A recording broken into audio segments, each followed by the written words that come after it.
Hello everyone, আসসালামু আলাইকুম। Welcome back to my channel hour ordinary days. আজকের recipe ভাপা পিঠা। এখানে আমি মেজারমেন্ট কাপের 4 কাপ চালের গুঁড়ি নিয়েছি। তার মধ্যে আমি হাফ চা চামচ লবণ দিয়েছি। লবণ দিয়ে ভালোভাবে চালের গুঁড়ি মেখে নিয়েছি। এখন অল্প অল্প পানি দিয়ে চালের গুঁড়ি ভালোভাবে মেখে নিব। ভাপা পিঠা তৈরির জন্য চালের গুঁড়ি অল্প অল্প পানি দিয়ে মেখে নিতে হয়। একবারে বেশি পানি দিয়ে মেখে নেব না।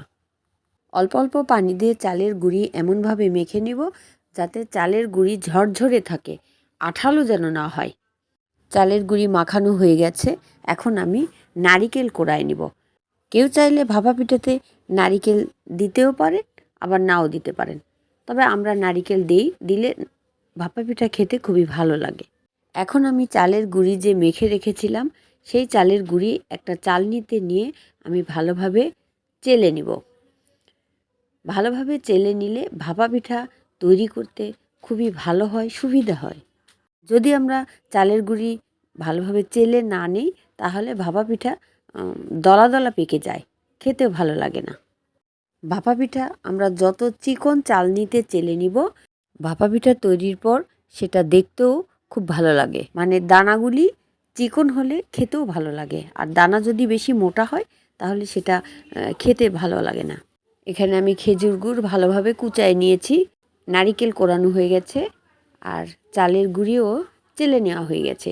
এই 3টা জিনিসই ভাপা পিঠা তৈরির জন্য দরকার। ভাপা পিঠা তৈরির জন্য আমি একটা হাঁড়িতে পানি দিয়েছি। এদিকে একটা বাটিতে আমি অল্প চালের গুঁড়ি নিয়েছি, তার মধ্যে নারিকেল দিয়েছি, তার মধ্যে গুড় দিয়েছি, তার উপরে আবার চালের গুঁড়ি দিয়ে বাটিটা ভর্তি করে নিয়েছি। এখন একটা সুতি কাপড় দিয়ে বাটিটা ভালোভাবে ঢেকে ছিদ্রযুক্ত ঢাকনার উপর করে বসিয়ে দেব। তারপর বাটিটা সরিয়ে নেব। এই পিঠা তৈরির জন্য আমি পাতিলে যে পানি দিয়েছি সেই পাতিলের উপরে ঢাকনা অবশ্যই ছিদ্রযুক্ত হতে হবে। যে বাটিতে করে আমরা ভাপা পিঠা তৈরি করব সেই বাটিতে চালের গুঁড়ি, গুড়, নারিকেল এগুলো চেপে চেপে ভরবো না, হালকা প্রেস করে ভরবো। যে পাতিলে আমরা পানি দিয়েছি ওই পাতিল ভর্তি করে পানি দেব না, অর্ধেকটা পরিমাণ পানি দেব। যদি আমি ভর্তি করে পানি দেই তাহলে পানির যখন বলক উঠবে তখন ভাপা পিঠা দেওয়ার পরে ওই পানিটা ভাপা পিঠার সাথে লেগে ভিজে যাবে, তখন ওই ভাপা পিঠা কাদা কাদা মনে হবে। এই জন্য আমরা যে পাতিলে ভাপা পিঠা তৈরি করব সেই পাতিলের অর্ধেকটা পরিমাণ পানি দেব। আর একটা জিনিস খেয়াল রাখবো, আমরা যখন ভাপা পিঠা তৈরি করব খেজুর গুড় যেন কুচানো হয়, তাহলে ভাপে দেওয়ার পরে গুড়টা গলে যায়। আর যদি একটু বড় বড় থাকে তখন এটা গলে না, খেতেও ভালো লাগে না।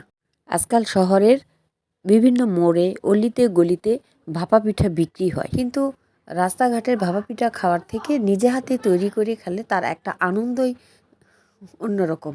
পরিবারের সবাইকে নিয়ে ভাপা পিঠা তৈরি করে খেতে খুবই ভালো লাগে। পরিবারের সবাইকে নিয়ে শীতের সময় গরম গরম ভাপা পিঠা খাওয়ার মজাটাই অন্যরকম। আমরা ভাপা পিঠা তৈরির সময় যে সুতি কাপড় ব্যবহার করব সেটা অবশ্যই ভেজা কাপড় হতে হবে, ভেজে তারপরে চেপে নেব। এই পিঠা তৈরি করতে করতে অনেক সময় কাপড়টা শুকনো হয়ে যায়, তারপরে আমরা কাপড়টা একটা বাটিতে ভিজে চিপে নেব। বাজার থেকে কিনে আনা শুকনা চালের গুঁড়ি দিয়েও ভাপা পিঠা তৈরি করা যায়। সেক্ষেত্রে আমরা ওই চালের গুঁড়ি ভিজে রাখবো, পানি দিয়ে মেখে কমপক্ষে 15-20 মিনিট ভিজে রাখবো, তাহলে আর ভাপা পিঠা তৈরি করতে কোনো সমস্যা হবে না। সবচেয়ে বেশি ভালো হয় সিদ্ধ ভাতের চাল 10 মিনিট ভিজিয়ে রাখার পরে পানি ঝরিয়ে তারপরে গুঁড়ি করলে সেটা দিয়ে ভাপা পিঠা তৈরি করলে খুবই ভালো হয়। এই পিঠা তৈরিতে আমি যে সুতি কাপড় ব্যবহার করেছি সেটা অবশ্যই সুতি হতে হবে, সিনথেটিক কাপড় নেওয়া যাবে না। তৈরি হয়ে গেছে অসম্ভব মজাদার ভাপা পিঠা।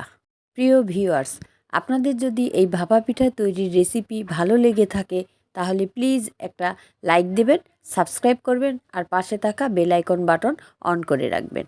যারা আমার এই চ্যানেলটি সাবস্ক্রাইব করেছেন তাদেরকে অসংখ্য অসংখ্য ধন্যবাদ। যারা আমার এই চ্যানেলটি নতুন ভিজিট করছেন আপনারা একটা লাইক এবং সাবস্ক্রাইব করে আমার ইউটিউব পরিবারের সদস্য হয়ে যেতে পারেন। এতক্ষণ ভিডিওটি দেখার জন্য সবাইকে আন্তরিক ধন্যবাদ। আল্লাহ হাফেজ।